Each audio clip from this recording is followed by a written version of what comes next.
అక్క ఏం చేస్తున్నావు? ఏం చేస్తున్నానా, ఈరోజు సండే కదా, మటన్ కర్రీ చేస్తున్నాను. సో మటన్ కర్రీ రెసిపీ మా ఇంట్లో ఎలా చేస్తారో మీకు రెసిపీ షేర్ చేస్తున్నాను. ఇది మటన్. సో దీన్ని నీట్గా 2-3 టైమ్స్ వాష్ చేసుకొని రెడీగా చేసి పెట్టుకోవాలి. సో ఆ తర్వాత ఒక కుక్కర్ తీసుకున్నాము. ఇది మా అత్తయ్య రెసిపీ అనమాట. ఆయిల్ వేసుకోవాలి. ఆయిల్ వేసుకొని ఆనియన్స్ ఫ్రై చేసుకున్న తర్వాత అల్లం వెల్లుల్లి పేస్ట్ వేసుకొని బాగా ఫ్రై చేసుకోవాలి.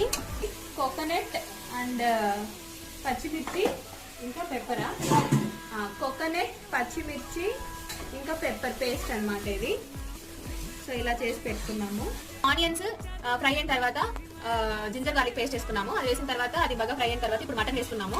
నెక్స్ట్ వచ్చేసి ఇందులోనే కొంచెం సాల్ట్, ఇందులో ఇప్పుడు కొంచెం చిల్లీ పౌడర్ వేస్తున్నాము, కారపొడి. మనం గ్రైండ్ చేసి పెట్టుకున్నాం కదా, ఆ పేస్ట్ వేస్తున్నాం ఇప్పుడు. కోకోనట్, పచ్చిమిర్చి ఇంకా పెప్పర్ వేసి